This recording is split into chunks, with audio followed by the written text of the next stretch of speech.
नमस्कार दोस्तों, स्वागत है आप सभी का सनातन धर्म की उस अद्भुत और अलौकिक यात्रा में जहां काल की सीमाएं समाप्त हो जाती हैं और साक्षात बैकुंठ की दिव्यता इस मृत्युलोक की पवित्र रीति पर उतर आती है। आज हम आपको लेकर चलेंगे प्रयागराज के उस ऐतिहासिक और आध्यात्मिक महाकुंभ यानी माघ मेले की उस दिव्य गाथा की ओर जिसे सुनकर आपकी आत्मा तृप्त हो जाएगी और आपका हृदय श्रद्धा के अथाह सागर में डूब जाएगा। क्या आपने कभी कल्पना की है कि आखिर वो कौन सी अदृश्य और प्रचंड शक्ति है जो कड़ाके की इस हड्डियों को कपा देने वाली ठंड में भी करोड़ों लोगों को बिना किसी आमंत्रण और बिना किसी विज्ञापन के 7 समंदर पार से खींचकर इस त्रिवेणी संगम पर ले आती है, जहां न कोई ऊंच है, न कोई नीच और न ही कोई सांसारिक मोहमाया। बस चारों ओर गूंजता है तो केवल हर हर गंगे का वो पावन उद्घोष जो ब्रह्मांड के कण कण को पवित्र कर देता है। आज के इस विशेष और भव्य वीडियो में हम पुराणों के उन गुप्त और सुनहरे पन्नों को खोलेंगे जहां सृष्टि के रचयिता ब्रह्मा जी के उस प्रथम प्रकांड यज्ञ का रहस्य छिपा है, जिसने इस भूमि को समस्त तीर्थों का अधिपति यानी तीर्थराज बना दिया। आज हम आपको उस रोमांचक अमृत कलश की कथा के उस मोड़ पर ले जाएंगे जहां देव और असुरों के बीच हुए महासंग्राम के दौरान अमृत की वो दिव्य बूंद इसी संगम की लहरों में विलीन हो गई थी, जिसने यहाँ के जल को साधारण जल से बदलकर साक्षात अमरता का वरदान बना दिया। हम चर्चा करेंगे उस रहस्यमयी अक्षय वट की जो प्रलय के विनाशकारी वेग में भी अडिग खड़ा रहता है, और उस कल्पवास की कठिन और कठोर साधना की जो एक सामान्य मनुष्य को भी ऋषि के समान शुद्ध और तेजस्वी बना देती है।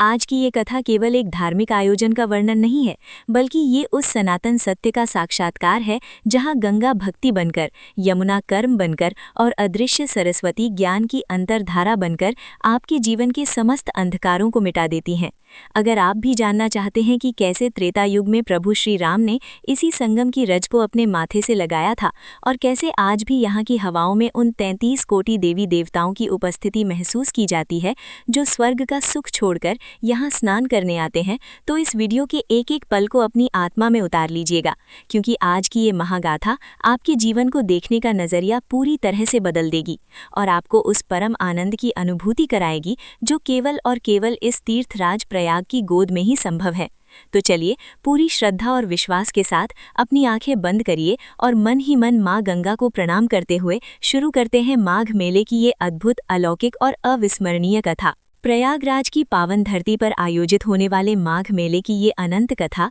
ब्रह्मांड के उस आदि अनंत सत्य का विस्तार है जिसकी गहराई को नापना स्वयं देवताओं के लिए भी कठिन है। और पौराणिक आख्यानों तथा वेदों के गूढ़ रहस्यों के अनुसार जब ये सृष्टि केवल एक विचार मात्र थी और भगवान ब्रह्मा ने शून्य से संसार को मूर्त रूप देने का निर्णय लिया, तब उन्होंने संपूर्ण ब्रह्मांड की ऊर्जा को एक केंद्र पर केंद्रित करने के लिए इसी त्रिवेणी संगम को चुना और यहाँ उस विराट प्रयाग यज्ञ का अनुष्ठान किया जिसने इस भूमि को समस्त तीर्थों का अधिपति और तीर्थराज बना दिया। और इस स्थान की महिमा तब और अधिक प्रगाढ़ हो गई जब सतयुग में समुद्र मंथन की महान घटना घटी और भगवान धन्वंतरी जब अमृत का स्वर्ण कलश लेकर क्षीर सागर से प्रकट हुए, तो उस अमृत को प्राप्त करने के लिए देवताओं और असुरों के बीच स्वर्ग से लेकर पृथ्वी तक 12 दिनों का भीषण संग्राम छिड़ गया। और उस संघर्ष के दौरान जब भगवान विष्णु के वाहन गरुड़ देव अमृत कलश को सुरक्षित ले जा रहे थे, तब अमृत की कुछ दिव्य बूंदें प्रयागराज की इस पवित्र रेती पर छलक कर गिर गईं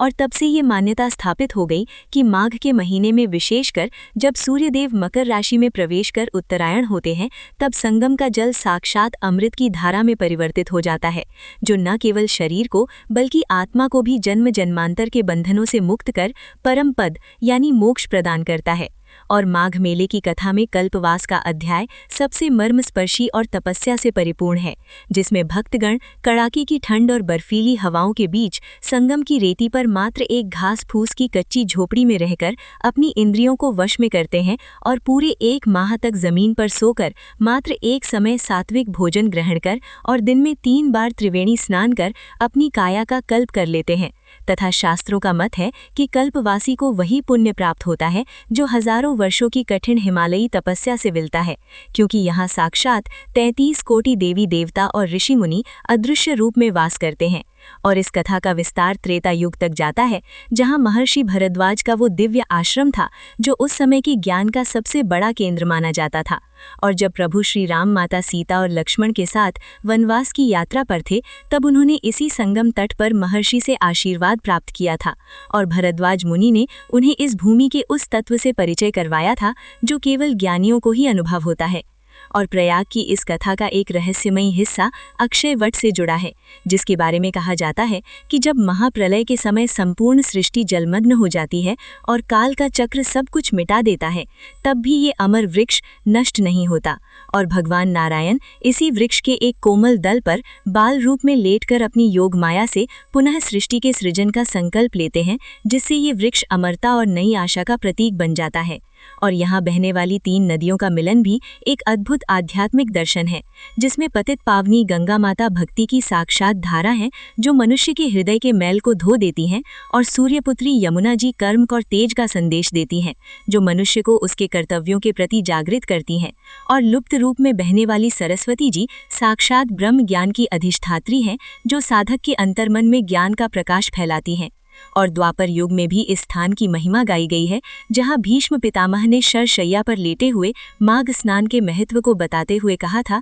कि जो मनुष्य माघ मास में प्रयाग में रहकर स्नान करता है, उसे दोबारा यमलोक की यातनाएं नहीं सहनी पड़ती और उसकी 7 पीढ़ियां स्वर्ग के आनंद को प्राप्त करती हैं। और इस कथा में भगवान विष्णु के वेणी माधव स्वरूप की महिमा भी अपार है, जिन्हें प्रयागराज का स्वामी माना जाता है, और मान्यता है कि संगम के चारों ओर स्थित उनके 12 विभिन्न स्वरूप इस पूरे क्षेत्र की रक्षा करते हैं, जिनके दर्शन किए बिना संगम स्नान का फल पूर्ण नहीं माना जाता। और प्रयाग का महात्म्य इतना विशाल है कि यहाँ का हर कंकड़ शंकर माना जाता है, और यहाँ की धूल का एक कण भी माथे पर लगाने से मनुष्य का भाग्य बदल जाता है। तथा इतिहास के पन्नों में महाराज हर्षवर्धन जैसे महान सम्राटों की कथाएं दर्ज हैं, जो हर 5 वर्ष में अपना सर्वस्व दान कर इसी रेती पर तपस्वी का जीवन जीते थे। और माघ मेले की ये कथा केवल जल और स्नान की नहीं, बल्कि सनातन संस्कृति के उस अटूट विश्वास की है, जहां लाखों करोड़ों लोग बिना किसी निमंत्रण के केवल अपनी श्रद्धा के वशीभूत होकर खिंचे चले आते हैं और कड़ाके की ठंड में भी भक्ति की गर्माहट से सराबोर रहते हैं। और ये वो स्थान है जहाँ समय ठहर जाता है, जहाँ आकाश और पृथ्वी का मिलन होता है, जहाँ हर मनुष्य अपनी सांसारिक पहचान को त्याग कर केवल एक आत्मा के रूप में उस परमपिता परमात्मा की शरण में होता है। और यही प्रयागराज के माघ मेले की वो अलौकिक और अखंड कथा है जो युगों युगों से मानवता को शांति, शुद्धता और ईश्वरत्व का मार्ग दिखाती आ रही है। और यहाँ के नाग वासुकी मंदिर की कथा बताती है कि शेष नाग के छोटे भाई वासुकी ने यहीं पर अपनी सुरक्षा हेतु भगवान शिव की आराधना की थी, और आज भी वे इस क्षेत्र के रक्षक के रूप में पूजे जाते हैं, जिससे ये सिद्ध होता है कि संगम की ये भूमि पाताल से लेकर आकाश तक दिव्य शक्तियों से घिरी हुई है, और जो भी प्राणी यहाँ अपनी देह का त्याग करता है उसे सीधे शिवलोक की प्राप्ति होती है। तो दोस्तों, ये थी तीर्थराज प्रयागराज के उस पावन माघ मेले की अद्भुत और अविस्मरणीय कथा, जिसे सुनकर आज आपकी आत्मा भी उस त्रिवेणी संगम की लहरों की शीतलता को महसूस कर रही होगी। वास्तव में माघ मेला केवल श्रद्धा का सैलाब नहीं, बल्कि हमारे गौरवशाली सनातन धर्म की उस अटूट आस्था का प्रतीक है जो हजारों वर्षों से हमें अपनी जड़ों से जोड़कर रखती है। हमें विश्वास है कि आज की इस दिव्य यात्रा ने आपके मन को असीम शांति और भक्ति से भर दिया होगा, और आपको उस दिव्य ऊर्जा का अनुभव कराया होगा जो केवल और केवल इस तीर्थराज प्रयाग की गोद में ही संभव है। अगर आपको प्रयागराज की ये पावन कथा पसंद आई हो और आप चाहते हैं कि ऐसी ही आध्यात्मिक और पौराणिक जानकारियां हम आप तक निरंतर पहुंचाते रहें, तो इस वीडियो को अपना ढेर सारा प्यार देना न भूलें। आपके एक लाइक और शेयर से हमें और भी अधिक सेवा करने की प्रेरणा मिलती है। इसलिए अभी इस वीडियो को लाइक करें और कमेंट बॉक्स में अपनी श्रद्धा को व्यक्त करते हुए हर हर गंगे या जय माधव लिखना बिल्कुल न भूलें, क्योंकि आपका एक छोटा सा कमेंट हमारे इस प्रयास को सफल बनाता है। और यदि आप हमारे इस आध्यात्मिक परिवार का हिस्सा बनना चाहते हैं और भविष्य में भी ऐसी ही अद्भुत कथाओं और तीर्थों का दर्शन करना चाहते हैं, तो अभी नीचे दिए गए लाल बटन को दबाकर हमारे चैनल को सब्सक्राइब करें और बेल आइकन को जरूर प्रेस करें, ताकि कोई भी दिव्य जानकारी आपसे छूट न जाए। याद रखिए कि गंगा की ये लहरें और प्रयाग की ये मिट्टी हम सबको एक ही संदेश देती है कि जीवन नश्वर है, लेकिन भक्ति और कर्म ही वो मार्ग हैं जो हमें अमरता की ओर ले जाते हैं। इसी प्रार्थना के साथ कि माँ गंगा आपके जीवन के समस्त कष्टों को हर ले और आपके घर में सुख समृद्धि का वास हो, अब आपसे विदा लेने का समय आ गया है। जल्द ही मिलते हैं एक और नई दिव्य और पौराणिक कथा के साथ। तब तक के लिए आप सभी स्वस्थ रहें, सुखी रहें और निरंतर ईश्वर की भक्ति में लीन रहें। बोलिए तीर्थराज प्रयागराज की जय और प्रेम से कहिए हर हर गंगे, नमामि गंगे।